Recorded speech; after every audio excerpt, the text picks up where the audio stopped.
Preparing API link. नमस्कार. Wait.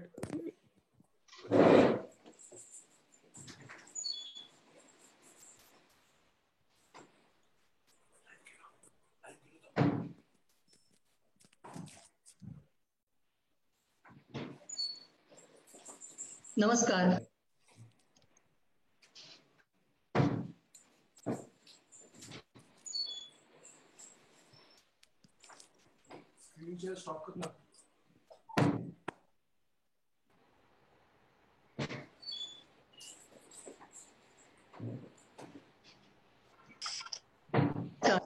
Hi hello. Indian magic I आणि प्रबोधन गोरेगाव यांच्या संयुक्त विद्यमाने सादर करत आहोत दिशा उद्याची प्रबोधन संवाद भाग 13. आजचे आपले आहे ऋषिकेश जोशी. ऋषिकेश जोशींची काही खास ओळख करून द्यायला पाहिजे अशातला भाग नाहीये. तरीही एका काही ठराविक कारणासाठी मी तुम्हाला सांगते की गेली 20हून अधिक वर्ष तो मराठीत मुंबई पुण्यामध्ये मराठी आणि हिंदी रंगभूमी, चित्रपट, टीव्ही मालिका आणि आता वेब सिरीज या सगळ्यामध्ये भरपूर काम करतोय. त्याचा भरपूर वावर आहे. त्याच्या आधी राष्ट्रीय नाट्य विद्यालय नॅशनल स्कूल ऑफ ड्रामा मधून प्रशिक्षण घेऊन तो बाहेर पडला आणि आता इतक्या सगळ्या माध्यमात त्याचा वावर आहे. हे एवढ्यासाठी सांगते की नाटक हे किती वैविध्यपूर्ण असू शकतं, कुठची सादरीकरणाची कला ह्याची किती विविध अंग असू शकतात याचा त्याला पुरेपूर अनुभव आहे, त्याची जाण आहे. आणि आज आपण त्याच्याशी गप्पा मारणार आहोत त्याच्या एका नवीन कार्यक्रमाबद्दल. फक्त त्या कार्यक्रमाबद्दल नाही तर त्या सादरीकरणाबद्दल आणि त्या एक कला प्रकाराबद्दल. आपल्या भागाचं नाव आहे असं नाटक नसतं राजा. कुणाला वाटेल की हे खूप निगेटिव्ह नाव आहे आणि आम्ही एका निगेटिव्ह भूमिकेतून त्याच्याशी बोलणार आहोत, तर तसं काही अजिबात नाहीये. मुद्दा हा आहे की जेव्हा एखादी नवीन कला म्हणा, एखादा काहीही समाजाच्या एखादी नवीन गोष्ट उदयाला येत असते, जन्माला येत असते, त्यावेळेला त्याच्याबद्दल पुरेशी माहिती नसल्यामुळे अनेक शंका कुशंका, अनेक प्रश्न निर्माण होतात, प्रश्न उठतात आणि मग त्याच्याकडे त्या कदाचित एका थोड्याशा पूर्वग्रह दूषित नजरेने बघितलं जातं. तर आज आपल्या ह्या कार्यक्रमातून ऋषिकेशला त्याच्या या नवीन सादरीकरणात आपल्याशी मोकळेपणाने बोलता यावं, आपल्या सगळ्या प्रश्नांची उत्तरं देता यावीत, आपल्या शंकांचं निरसन करता यावं, जेणेकरून आपण सगळे आणि उरलेले तमाम लोक ह्याच्याकडे एका मोकळ्या नजरेने बघू शकतील, त्याचा पूर्ण आस्वाद घेऊ शकतील आणि एक नवीन कला प्रकार उदयाला येत असताना आपण त्या सगळ्याची साक्षी होऊ शकू. त्याच्यात आपला थोडासा हातभार, सहभाग, रसिक म्हणून लागेल, हा एवढाच त्याच्या मागे. आत्ता ऋषिकेशची चर्चा आहे ते मोगरा या कार्यक्रमाबद्दल, ज्याला तो नेटक म्हणतो. तर हे नेटक असं नाव का आहे आणि हे नेटक काय आहे याच्याबद्दल आपण जाणून घेऊया. ऋषिकेश, हॅलो. सर्वप्रथम सगळ्यांना नमस्कार. मी बोलायला सुरुवात करण्यापूर्वी प्रबोधन संवाद आणि इंडियन मॅजिक आहे श्रीरंग गोडबोले आणि सगळी टीम यांचे मनपूर्वक आधी आभार अशासाठी मानतो की हे नेटक हा जो काय आत्ता उगाच चर्चेतला विषय जो राहिला आहे त्याच्याबद्दल इतक्या पटकन हा विषय चर्चेला घेतला. त्याच्यावर वादविवाद सुरू झालेले आहेत, होत आहेत. त्या वादविवादाला एक अधिकृत रूप या निमित्तानं या मंचाच्यामुळं निर्माण झालंय आणि याविषयी बोलायला त्यानं मला आवर्जून बोलवलं. याबद्दल मी आधी मनपूर्वक दोन्हीही मंचांचे मनपूर्वक आभार मानतो.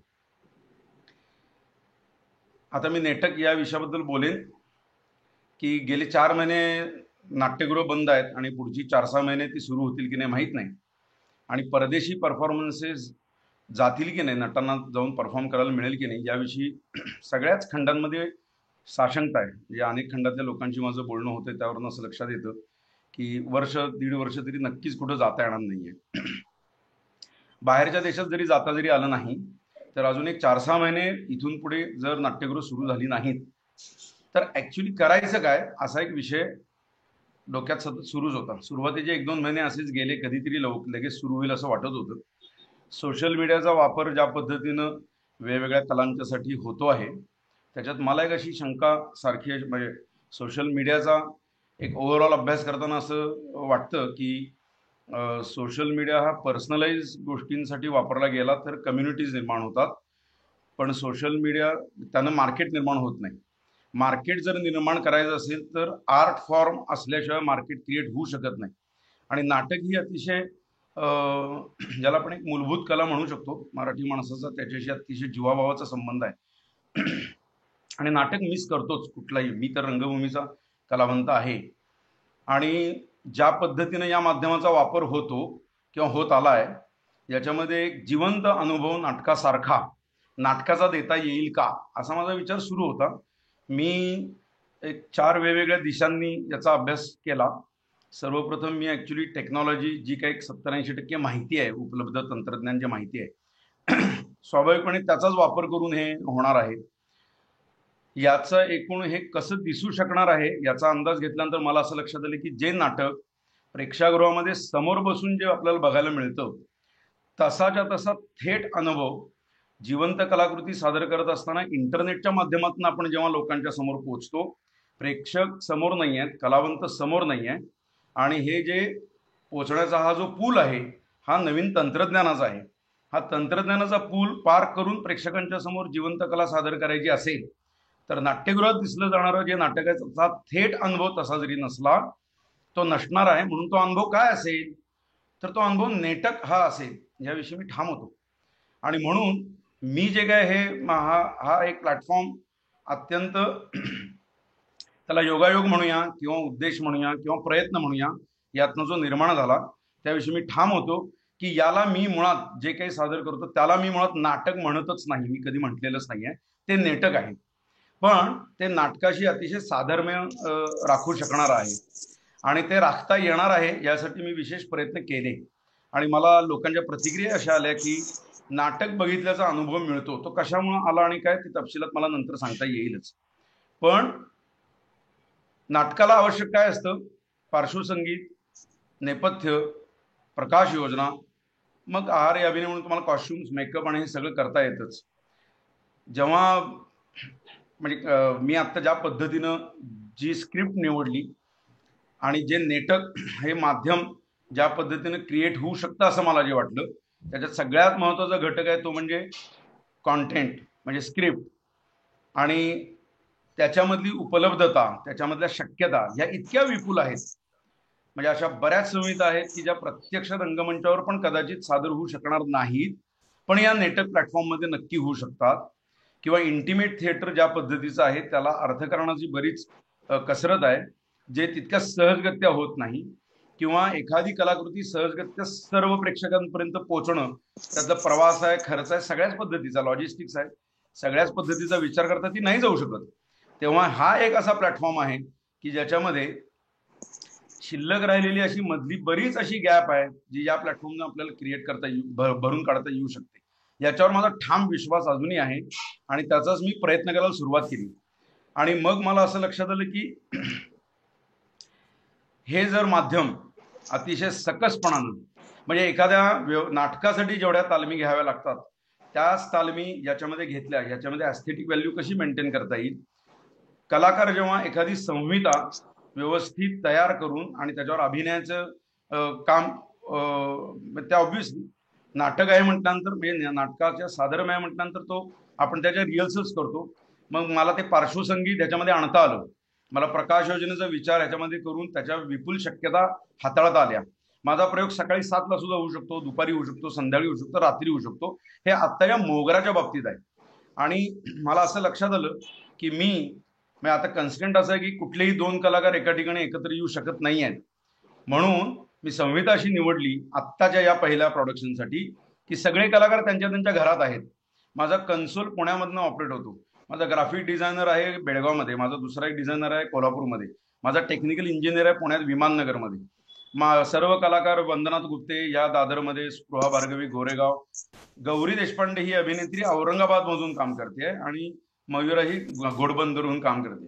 उद्या समजा हे चित्र बदलू शकतं, माझा एखादा कलावंत समजा अमेरिकेतनं काम करत असेल तरी मला भारतातल्या, मी पुढचा प्रयोग असा करतो आहे, एक कलकत्त्याचा अभिनेता, एक कन्नड अभिनेता, एक बंगाली, एक कन्नड, एक हिंदी, एक इंग्लिश आणि एक मराठी, आणि सगळे त्यांच्या त्यांच्या रिजनमधून मी नाटक उभं करतो आहे की जे मल्टीलिंग्वल असेल आणि कलावंत कुठे जरी असला तरी नाटकात खंड पडू शकणार नाही.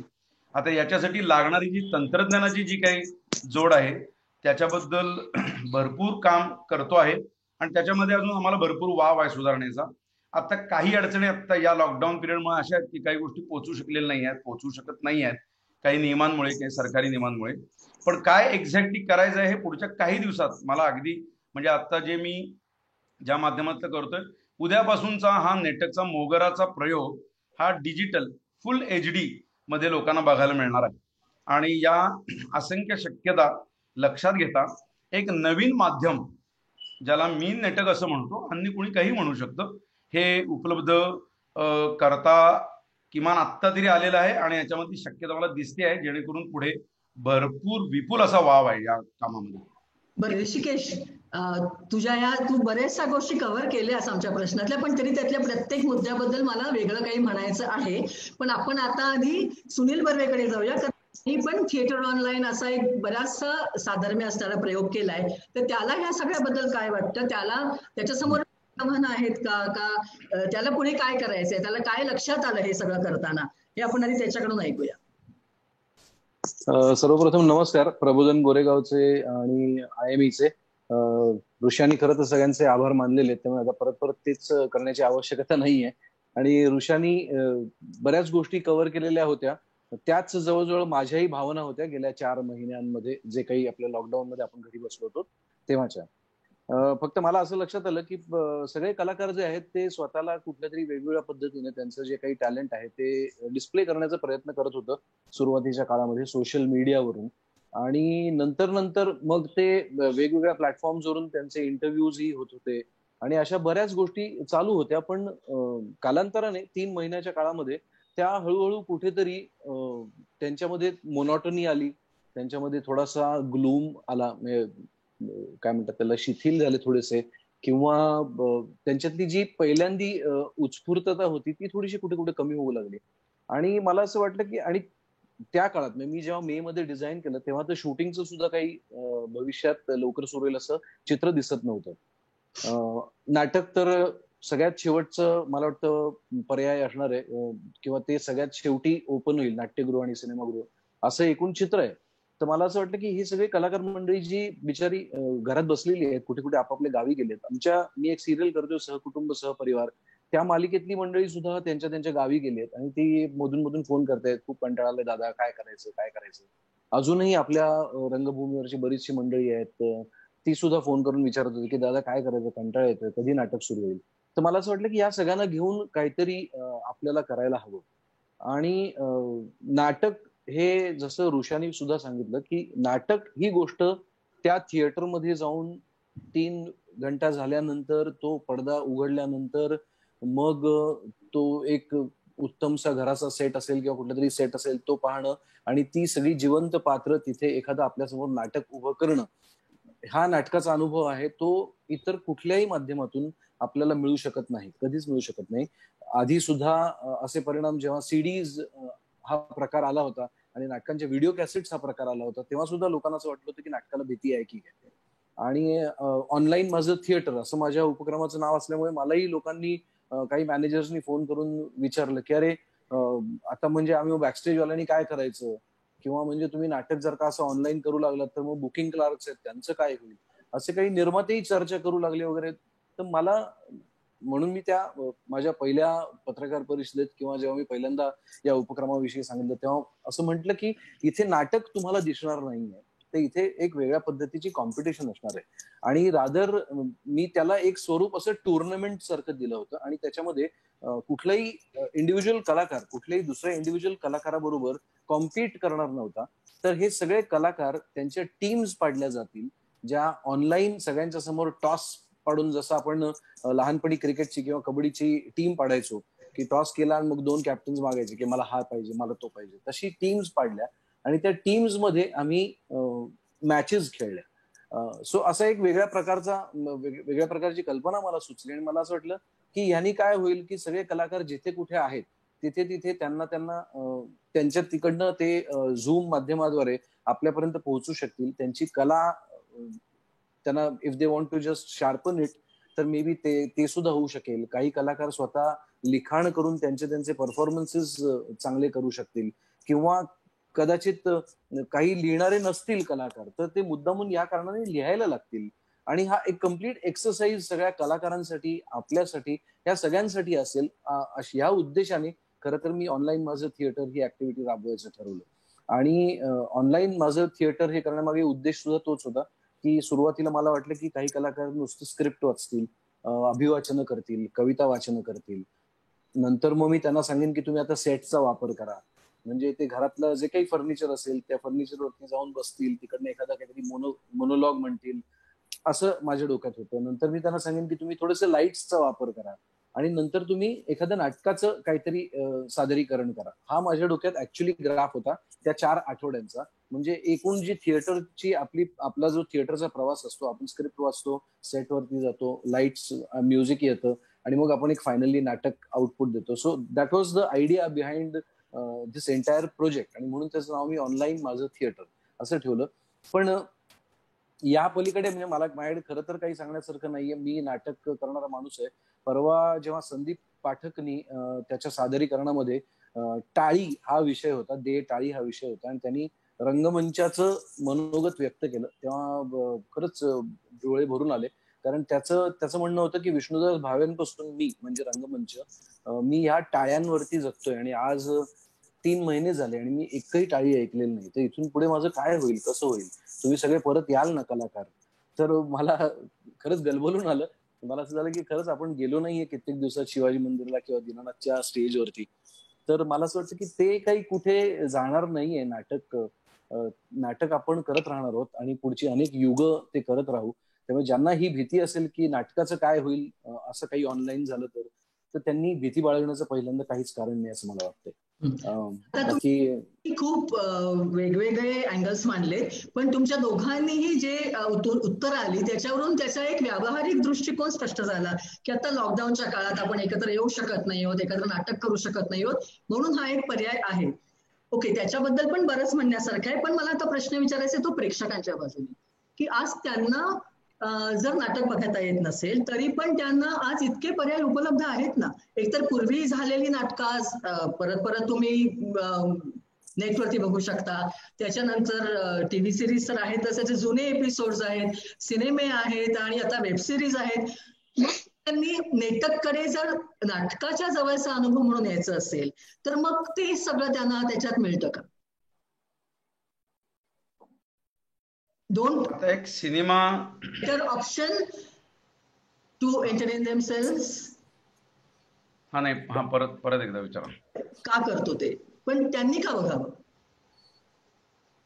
नाही, मी थोडक्यात मला जे वाटतं ते मी प्रतिमा फक्त एवढंच म्हणतो की नाही, त्यांनी हा नाटकासाठीचा ऑप्शन नाहीये. मला असं वाटतं की जसं आपल्याकडे आता टीव्ही सिरियलला ओटीटी प्लॅटफॉर्मचा एक ऑप्शन मिळालेला आहे, म्हणजे काही सिरियल्स बंद होणार नाहीत असंच आहे. त्याच पद्धतीने ओटीटी प्लॅटफॉर्म किंवा अशा या पद्धतीने आपण जर का थिएटर सादर केलं तर हा काही नाटकासाठीचा पर्याय नाहीये, म्हणून त्यांनी येऊ नये. एंटरटेनमेंटचं अजून एक माध्यम एवढंच त्याच्याकडे बघितलं तरी चालेल की, आमची काही हरकत नाहीये. पण आम्ही थिएटर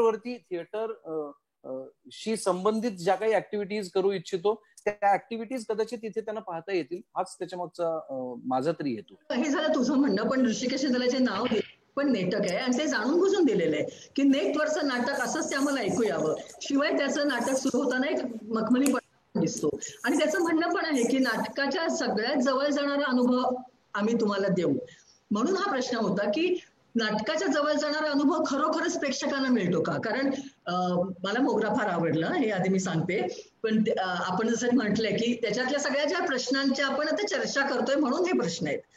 तर कालच्या मोगरामध्ये असं लक्षात आलं की मोनोलॉग्स होते वेगवेगळ्या, आणि त्या फार उत्तम केले होते. आणि ऋषिकेश, मला असं वाटतं की प्रत्येक जण आपापल्या घरात, आपापल्या कोणी लिव्हिंग रूम मध्ये, कोणी बेडरूम मध्ये, पण त्याच्यातही ते ज्या स्पेसमध्ये ऍक्च्युली वावरतायत त्या स्पेसची जाणीव होत होती. त्याच्यानंतर त्यांच्या बॉडी लँग्वेज मधूनच नाही तर त्यांच्या पूर्ण हालचालीमधून आणि त्यांच्या बॉडी लँग्वेज मधून सुद्धा, आणि जे आपल्याला अंदाज येतो की समोरचा माणूस काय करतोय आणि कुठे असेल, त्याच्यातून त्यांचा पूर्ण तो मूड क्रिएट होत होता.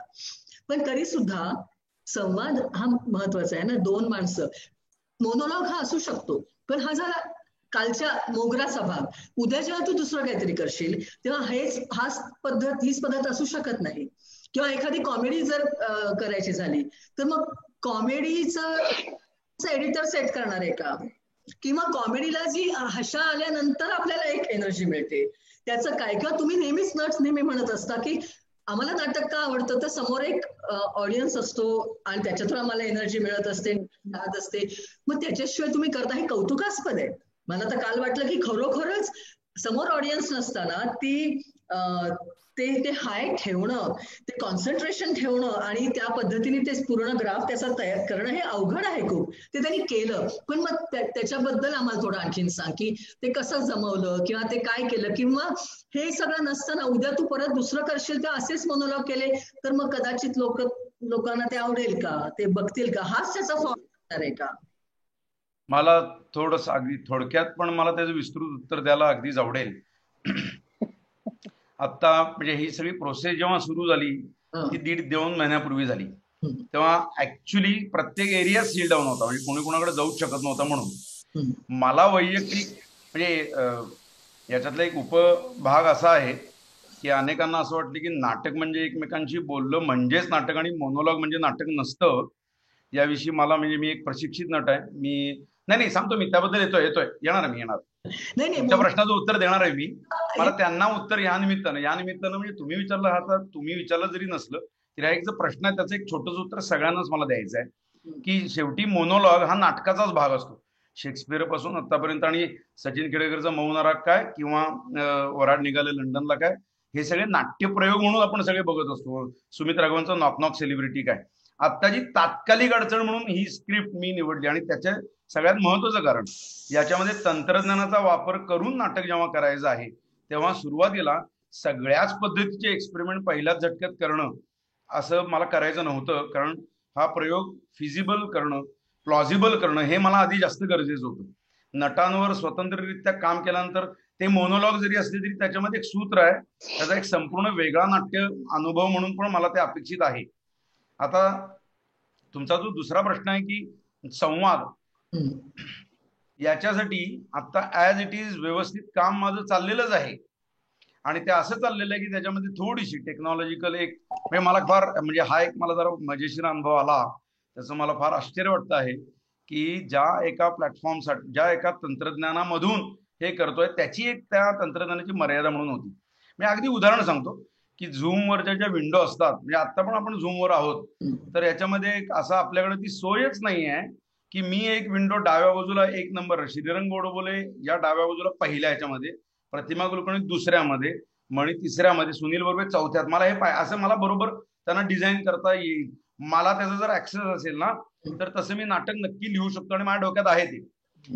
मला 3-4 महिन्यापूर्वी हे झूम काय माहितीच नव्हतं. पहिला प्रयोग हाऊसफुल झाला तेव्हा झूमचे 2 इंजिनियर बसले होते बघायला, आणि ते आम्हाला कळलं की अरे तेही लोक बसले, आणि नक्की एवढी तिकीट गेली आणि 500 लोक एकदम म्हणजे अशा लाईव्ह परफॉर्मन्सला हे काय करतायत.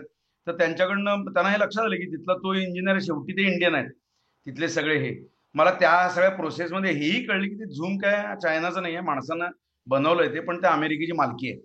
तर तो इंडियन होता, त्याला कॉन्फिडन्स होता की अरे हे नाटक आहे म्हणजे हे दिस मस्ट बी फ्रॉम महाराष्ट्र, त्याच्याशिवाय एवढे प्रेक्षक येणार नाही. आणि मग त्यांच्या असं लक्षात आलं की त्यांनी दिलेल्या ऍपमध्ये अशा अनेक गोष्टी आहेत की जे खरं नाटकासाठी नाही आहे, त्या ऍप ते मीटिंगसाठी आहे. पण यांनी वेगवेगळ्या बऱ्याच अशा बाहेरच्या गोष्टी सगळ्या आणल्या, आणि या आपल्या एका ऍपला धरून यांनी बऱ्याच गोष्टी असेंबल केल्या, आणि यांनी त्यातनं नाटक केलं. तर ह्यांना बाकीच्या लागणाऱ्या गोष्टी ज्या आहेत या जर आपण त्यांना दिल्या तर कदाचित आपल्याला आणखीन एक त्यांच्या व्यवसायासाठी महत्वाचं होईल. पण त्यांनी विचारलं की तुम्हाला अजून काय पाहिजे. मला वैयक्तिक 4 महिन्यापूर्वी हे माहितीच नव्हतं ऍप, पण गेले एक 10 दिवस त्या झूमच्या माणसाबरोबर बोलणं जे होतंय त्याच्यात मी त्यांना विचारलं की मला हे कस्टमाइज करून हवंय, मला विंडोज फिक्स करता येतील, म्हणजे मला ऑनलाईन एडिटरची गरज राहणार नाहीये. तर त्यांनी मला होकार दिला, मला पाहिजे तशी फ्रेम मला सेट करून घेता येणार आहे. हे ज्या दिवशी माझ्या हातात येईल त्या दिवशीचं माझं नाटक वेगळं असणार आहे, ज्याचं माझं आत्ताच काम सुरू झालेलं आहे. तुम्ही असं म्हणता की त्या ऍपचा फक्त प्रॉब्लेम नाही आहे, म्हणजे फक्त ते झूम म्हणून नव्हे, भारतामध्ये अँटी झूमचं मुवमेंट आहे. मला त्याच्यात काय जायचंच नाही का, मी काय झूम सेल करायचं नाही आहे, तर ते मूळचं अमेरिकेचं आहे त्या वादात मला जायचं, मी त्याचे वेगळे पर्याय पण घेतले. विमिओचा प्लॅटफॉर्म आहे, वेगवेगळ्या अनेक मी स्ट्रीमिंगच्या गोष्टी घेतल्या जे स्टुडिओ म्हणून आहे. तर त्याच्यामध्ये असंख्य शक्यता आहेत ज्या आपण जे जसं नाटक बघतो एकमेकांसमोर बघून आणि एकमेकांशी संवाद साधून नाटक जे करतो ते तंत्रज्ञान मला उपलब्ध झालंय, ज्याच्यावर माझं आता काम सुरू आहे. माझं पुढचं प्रोडक्शन हे तुम्हाला थेट तसंच्या तसं तुम्हाला बघता येणार आहे. दुसरी एक शक्यता मला ह्याच्यामध्ये अशी दिसते की आत्ता एकमेकांना दुसऱ्याच्या घरी जाता येत नाही म्हणून, पण उद्या 2 ते 3 कलाकार माझ्या पुढच्या नाटकामध्ये मी एका स्पेसमध्ये एका हॉलमध्ये मी ते करणारच आहे नाटक. तेव्हा मला गिव्ह अँड टेकचा प्रॉब्लेमच नाहीये. मला प्रेक्षकांपर्यंत पोहोचण्यासाठी मला या इंटरनेटच्या फॅसिलिटीची गरज राहणार आहे आणि ते तिथपर्यंत त्यांच्या स्क्रीनवर दिसण्यासाठीचा भाग आहे. हा पहिला एक्सपेरिमेंट होता माझा की मला तंत्रज्ञानयुक्त असं नाटक पोहोचवता येते का, जे मला त्याच्यामध्ये मला बऱ्यापैकी यश आलं.